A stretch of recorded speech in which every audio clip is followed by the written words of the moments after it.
નમસ્કાર દર્શક મિત્રો, ગત લોકસભા 2024ની અંદર ગુજરાતમાં ભારતીય જનતા પાર્ટીની સીટોમાં ગાબડું પાડનાર કોંગ્રેસના બનાસકાંઠાની સીટ ઉપર એકલે હાથે જીતનાર ગેનીબેન ઠાકોરને હાલમાં કોંગ્રેસ મોવડી મંડળે એક મોટી જવાબદારી સોંપી છે। તો શું કોંગ્રેસ મોવડી મંડળ એ ગેનીબેનને જે જવાબદારી સોંપી છે તેમાં ગેનીબેન ઠાકોર એ જવાબદારી નહીં સ્વીકારે?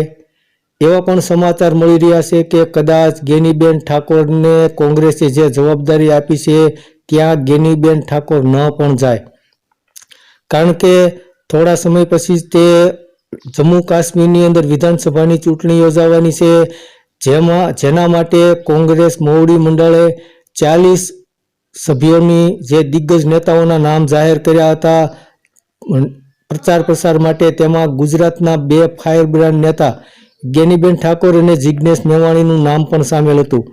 તો ગેનીબેન ઠાકોરને મહત્વની જવાબદારી આપવામાં આવી છે અને કોંગ્રેસે તેના ઉપર વિશ્વાસ મૂક્યો છે કે ગેનીબેન ઠાકોર એકલા હાથે બનાસકાંઠાની સીટ જીત્યા છે તો જમ્મુ કાશ્મીરની અંદર પણ તેઓ પ્રચાર કરવા માટે જાય અને કોંગ્રેસને વધારે ફાયદો થાય, એટલા માટે ગેનીબેન ઠાકોરને પ્રચાર કરવાની જમ્મુ કાશ્મીરની અંદર મહત્વની જવાબદારી સોંપવામાં આવી છે। પરંતુ હાલમાં ગેનીબેન ઠાકોર કોઈ પણ જગ્યાએ જતા હોય ત્યારે સોશિયલ મીડિયા ઉપર તેની પોસ્ટ મૂકતા હોય છે, પરંતુ ગેનીબેન ઠાકોરે થોડા સમયમાં અથવા હાલમાં કોઈ પણ એવી પોસ્ટ મૂકી નથી કે તેઓ જમ્મુ કાશ્મીરની અંદર પ્રચાર કરવા માટે જશે। તો શું ગેનીબેન ઠાકોર આ જવાબદારી નહીં સ્વીકારે?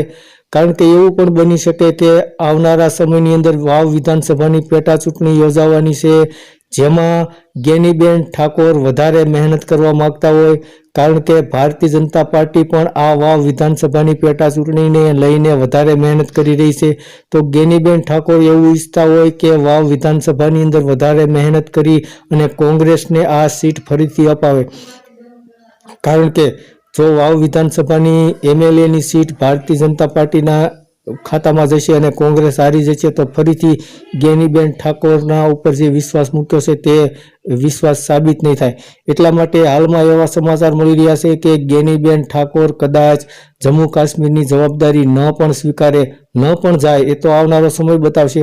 પરંતુ હાલમાં તેઓ એવું ઈચ્છી રહ્યા હોય કદાચ કે વાવ વિધાનસભા પેટા ચૂંટણીની અંદર વધારે મહેનત કરે અને તેઓ કોંગ્રેસના મોવડી મંડળે જે જવાબદારી આપી છે તે ન સ્વીકારી અને વાવ વિધાનસભાની અંદર વધારે મહેનત કરે।